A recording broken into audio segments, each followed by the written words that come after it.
Subscribe करिए BK24 study zone को और दबाएं इस बेल आइकन को ताकि हमारे लेटेस्ट वीडियोस आप तक पहुंचे सबसे पहले। नमस्कार दोस्तों, BK24 स्टडी जोन में आप सभी लोग का एक बार फिर से स्वागत है। तो दोस्तों ये है उत्तर प्रदेश करंट अफेयर्स का एक और वीडियो। इससे पहले मैं एक वीडियो ऑलरेडी अपलोड कर चुका हूं और आपको मैंने पूछा था उसमें कि अगर आप लोग को ये वीडियो पसंद आती है तो मैं इसका नेक्स्ट पार्ट बनाऊंगा। तो उसमें जो है आप लोगों ने कमेंट करके काफ़ी लोगों ने मुझसे बोला कि इसकी नेक्स्ट पार्ट बननी चाहिए, तो मैंने जो है इसका नेक्स्ट पार्ट बना रखा है। उम्मीद करूँगा कि आपको ये वीडियो पसंद आएगी। तो अगर आपने फर्स्ट पार्ट नहीं देखी है तो उसको ज़रूर देखिएगा, यहाँ पर उसका लिंक मिल जाएगा आई बटन पे। तो आप जो है जब इस वीडियो को ख़त्म कर लेंगे तो आप उस वीडियो को देख सकते हैं, ठीक है। तो चलिए शुरुआत करते हैं। तो उस करंट अफेयर्स की जो फर्स्ट वीडियो हम आई थी उत्तर प्रदेश करंट अफेयर्स की, उसमें मैंने आपसे एक क्वेश्चन पूछा था और कहा था कि कमेंट करके इसका आंसर मुझे बताइए। तो आप में से ज़्यादातर लोगों ने उसका आंसर बताया था। तो चलिए देखते हैं सबसे पहले वो क्वेश्चन और मैं बताता हूँ कि सही आंसर क्या था उसका। तो मैंने आपसे क्वेश्चन नंबर 20वां पूछा था जिसमें आपको ये बताना था कि ICICI बैंक ने उत्तर प्रदेश के किस गांव को 100% डिजिटल लेन देन वाला गांव बना दिया है। 4 ऑप्शन थे और इसका सही आंसर था ऑप्शन ए वाला, सिवाया, ठीक है। तो इसको याद कर लीजिएगा, एग्जाम के लिए इंपॉर्टेंट क्वेश्चन है। तो चलिए शुरुआत करते हैं आज की क्विज़ का और लेंगे सबसे पहला क्वेश्चन हम। तो ये क्वेश्चन नंबर फर्स्ट है, इसके बारे में डिटेल से नहीं बताया है। क्वेश्चन हमारा ये है कि उत्तर प्रदेश सरकार ने 17 जनवरी 2018 को किन शहरों में मेट्रो रेल सेवा परियोजना को मंजूरी दी है, ठीक है। 4 ऑप्शन हैं और हर ऑप्शन में जो है 3 शहर हैं, हमको सिलेक्ट करना है। तो आप जो है वीडियो रोक के आराम से अपना आंसर बता लीजिएगा, जल्दबाजी मत किया करिए, क्योंकि मैं यहाँ पर इसीलिए बस बताता हूँ जल्दी जल्दी कि टाइम जो है बहुत कम लगना चाहिए। तो आप लोगों ने अगर आप अपना आंसर नहीं बताया तो आप इस वीडियो को रोक लीजिएगा, मैं इसका सही आंसर बताने जा रहा हूँ। इसका सही आंसर है ऑप्शन ए वाला, मेरठ, कानपुर और आगरा, ठीक है। इसके बाद क्वेश्चन नंबर सेकंड है, ये भी काफ़ी महत्वपूर्ण क्वेश्चन है कि उत्तर प्रदेश में किन स्थानों पर प्लास्टिक कचरे से फ्यूल ऑयल और डीजल बनाने की रिफाइनरी लगाई जाएगी। 4 ऑप्शन हमारे पास दे रखे हैं और इसका सही आंसर है ऑप्शन ए वाला, गाजियाबाद। तो ये याद रखिएगा कि गाजियाबाद और वाराणसी में ये जो फ्यूल ऑयल और डीजल बनाने की जो रिफाइनरी है वो लगाई जाएगी। तो इन दोनों शहरों का नाम आप याद रखिएगा, गाजियाबाद और वाराणसी। इसके बाद क्वेश्चन नंबर 3 है हमारा, जिसमें हमको बताना है कि हाल ही में उत्तर प्रदेश सरकार ने किस शहर में अंतर्राष्ट्रीय स्टेडियम बनाने की घोषणा की है। 4 ऑप्शन हैं और इसका सही आंसर है ऑप्शन ए वाला, गोरखपुर में। इसके बाद क्वेश्चन नंबर 4, इसका नाम आपने काफ़ी सुना होगा कि उत्तर प्रदेश में जो दस्तक अभियान चलाया गया वो किससे संबंधित है, ठीक है। अगर आप न्यूज़पेपर पढ़ते हैं तो दस्तक अभियान के बारे में आपने ज़रूर पढ़ा होगा, ये काफ़ी इसके बारे में काफ़ी चर्चा हुई। तो इसका सही आंसर है ऑप्शन सी वाला, बीमारी से बचाव। तो याद रखिएगा कि जो दस्तक अभियान था वो बीमारी से बचाव के लिए एक अभियान था और ये अभियान जापानी इंसेफ्लाइटिस या दिमागी बुखार से लोगों को बचाने के लिए चलाया गया था, ठीक है। ये जापानी इंसेफ्लाइटिस एक प्रकार की दिमागी बुखार था ये, जिससे जो है लोगों को बचाने के लिए ये अभियान चलाया गया। इसकी शुरुआत की गई थी 12 फरवरी 2018 को उत्तर प्रदेश में, ठीक है। तो इसी अभियान के द्वारा जो ये दस्तक अभियान था, इसी अभियान के द्वारा लोगों को जागृत किया गया और जापानी इंसेफ्लाइटिस के जो लक्षण हैं उनके बारे में बताया गया और साथ ही साथ ये भी बताया गया कि इससे किस तरीके से बचा जा सकता है, ठीक है।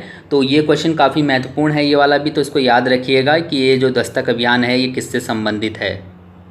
इसके बाद 5वां क्वेश्चन है कि हाल ही में किस राज्य ने दहेज प्रथा को समाप्त करने के लिए योजना आरंभ की है। तो जाहिर सी बात है हम लोग उत्तर प्रदेश जीके के बारे में उत्तर प्रदेश करंट अफेयर्स के बारे में बात कर रहे हैं। इसका सही आंसर है उत्तर प्रदेश। तो ये याद रखिएगा कि उत्तर प्रदेश में दहेज प्रथा को समाप्त करने के लिए एक योजना आरंभ की गई है और इसकी घोषणा जो की गई थी वो की गई थी 4 फरवरी 2018 को। इसके तहत सरकार जो है निर्धन परिवारों से बेसिकली जो इस योजना का जो लक्ष्य रखा गया है वो ये रखा गया है कि जो दहेज प्रथा है उसको किसी भी तरीके से हतोत्साहित किया जाए और दहेज प्रथा पे जो है पाबंदी लगाई जाए। तो ये क्वेश्चन भी आप याद करिएगा, ये क्वेश्चन भी काफ़ी अच्छा है एग्जाम के लिए। इसके बाद क्वेश्चन नंबर 6 है कि उत्तर प्रदेश हिंदी संस्थान द्वारा भारत भारती सम्मान 2017 के लिए किसे चयनित किया गया। ये क्वेश्चन भी इम्पोर्टेंट है, इसका सही आंसर है ऑप्शन ए वाला, डॉक्टर आनंद प्रकाश दीक्षित को। इसके अलावा यूपी कोका के बारे में भी आपने सुना होगा। क्वेश्चन नंबर 7 इसी से रिलेटेड है हमारा कि यूपी कोका का संबंध किससे है। यूपी कोका, COCA, ठीक है, किससे संबंधित है ये। 4 ऑप्शन हैं और इसका सही आंसर है ऑप्शन ए वाला, संगठित अपराध से, ठीक है। यूपी कोका जो है वो संगठित अपराध से संबंधित है।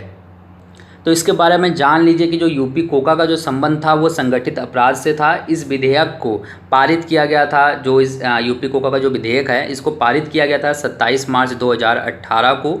और इसके तहत अपराधियों की संपत्ति, जो भी अपराधी थे जो है बलात्कार जैसे मामले या फिर हत्या जैसे मामले, एक तरीके तो इस प्रकार के जो अपराधी हैं उनकी संपत्ति को कुर्क करने का इसमें प्रावधान किया गया। साथ ही साथ जो लोग इस तरीके के नेता हैं, जो ऐसे जनप्रतिनिधि हैं जिन पर आपराधिक मुकदमे चल रहे हैं या फिर जो आपराधिक मामलों में संलिप्त हैं, उन लोगों को किसी भी प्रकार की पुलिस सहायता नहीं प्रदान की जाएगी। यहाँ पुलिस सहायता से मतलब ये है कि उनको अगर किसी तरीके की सिक्योरिटी नहीं दी जाएगी। तो यूपी कोका का संबंध इसी से है। ये क्वेश्चन भी इम्पोर्टेंट है।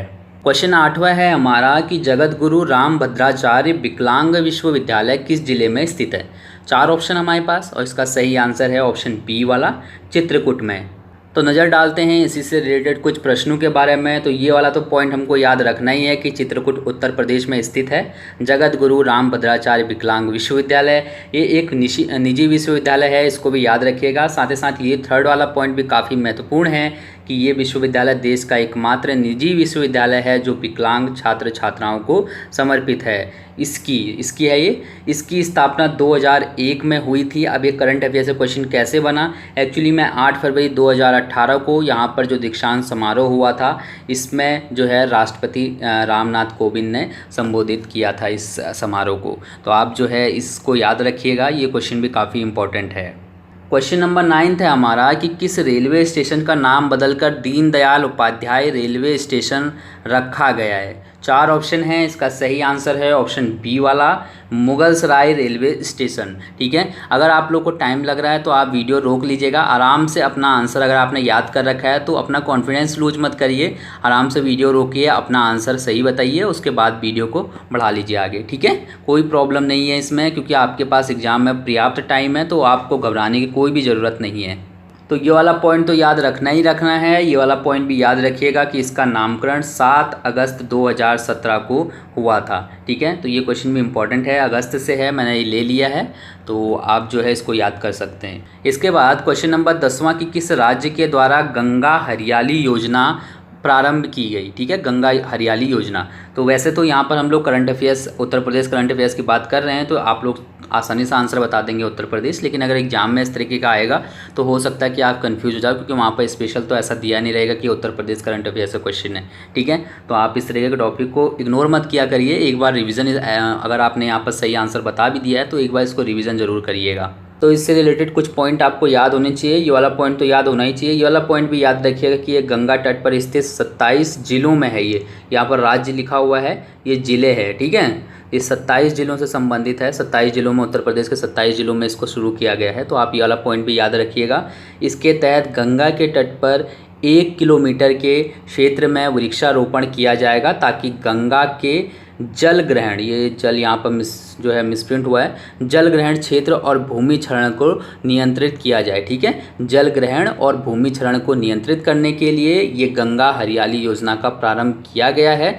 इसके अनुसार जो है इसके तहत वृक्षारोपण किया जाएगा 1 किलोमीटर के दायरे में। ठीक है, तो आप यहाँ पर सभी पॉइंट याद रखिएगा, क्योंकि आजकल मैं पहले भी बोल रहा हूँ कि कूट वाले क्वेश्चन ज़्यादा आने लगे एग्जामों में, तो उसमें हमको जब तक उसके बारे में थोड़ा बहुत डिटेल से पता नहीं होगा तो हम लोग उसको सही नहीं कर पाएंगे। 3 ऑप्शन दे दिए होंगे, उसके बाद फिर 4 ऑप्शन और दिए होंगे, और फिर इस तरह से पूछ लेगा कि पहला और दूसरा सही है, या फिर दूसरा और तीसरा सही है, या फिर तीनों सही है, या फिर इनमें से कोई भी सही नहीं है। तो इस तरह के क्वेश्चन आते हैं, तो हम इसको तभी बता पाएंगे जब हमें उसके बारे में थोड़ा बहुत नॉलेज होगी। ठीक है, नेक्स्ट क्वेश्चन हम अपना लेंगे 11वां क्वेश्चन कि रस बनारस संस्कृति महोत्सव का आयोजन कहाँ किया गया था। ठीक है, तो ये इलाहाबाद है। 4 ऑप्शन है इसके, और इसका सही आंसर है ऑप्शन ए वाला, वाराणसी में।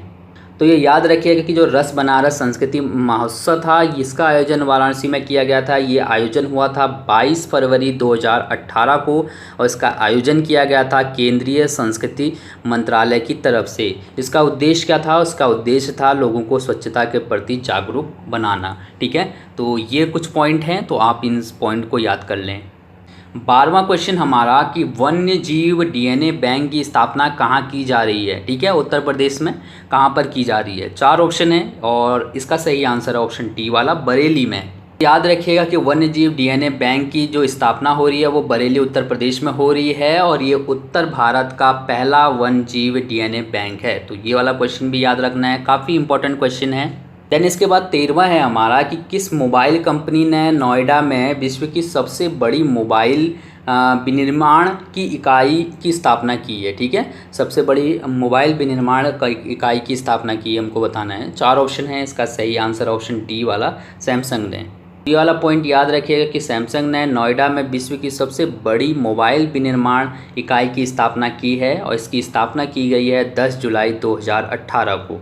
14वां क्वेश्चन हमारा कि केंद्र सरकार द्वारा अनुमोदित 3 तलाक विधेयक के मसौदे पर सहमति सबसे पहले किस राज्य ने जताई। ठीक है, 4 ऑप्शन है, इसका सही आंसर है ऑप्शन ए वाला उत्तर प्रदेश ने। इसके बाद 15वां क्वेश्चन हमारा कि परियोजनाओं को डिजिटल रूप से संपादित करने वाला पहला राज्य कौन सा हो गया है, कौन सा बन गया है। 4 ऑप्शन है और जाहिर सी बात है इसका आंसर हो जाएगा उत्तर प्रदेश, क्योंकि हम लोग बात कर रहे हैं उत्तर प्रदेश करंट अफेयर्स के बारे में।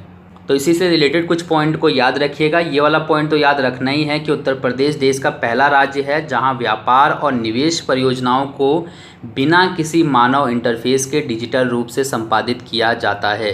साथ ही साथ ये वाला पॉइंट भी याद रखिएगा कि इस प्रक्रिया के अंतर्गत 20 विभाग आते हैं वर्तमान में, इसको बढ़ाया जा सकता है या फिर घटाया जा सकता है। और साथ ही साथ ये भी याद रखिएगा कि यह डिजिटल मित्र नामक डिजिटल सेवा के माध्यम से होता है, तो डिजिटल मित्र का नाम भी आप याद रखिएगा। तो दोस्तों ये थे यूपी करंट अफेयर्स के 15 क्वेश्चन। अगर आपको ये वीडियो पसंद आए तो मुझे ज़रूर बताइएगा। साथ ही साथ आपके अगर कोई सुझाव होंगे मेरे लिए तो आप वो भी ज़रूर दीजिएगा। और कितने लोग चाहते हैं कि करंट अफेयर्स डेली के डेली अपलोड हो, हर दिन का करंट अफेयर्स अपलोड हो, मुझे कमेंट करके बताइए। अगर आप में से ज़्यादातर लोग चाहेंगे कि डेली की डेली करंट अफेयर्स को अपलोड किया जाए, हर दिन का करंट अफेयर्स आपको ऐसे ही MCQs में और डिटेल में मिल जाएगा, ताकि एग्ज़ाम के वक्त आपके पास ज़्यादा बर्डन ना हो, आराम से आप उसको याद कर सकते हैं। ठीक है, तो अगर आप लोग चाहेंगे तभी बनाऊंगा, क्योंकि जाहिर सी बात है अगर आप लोग देखेंगे ही नहीं तो बनाने का कोई मतलब ही नहीं बनता है। ठीक है, तो मुझे बताइएगा ज़रूर कि कितने लोग चाहते हैं कि करंट अफेयर्स की वीडियो बने डेली के डेली। ठीक है, तो थैंक यू सो मच दोस्तों इस वीडियो को देखने के लिए।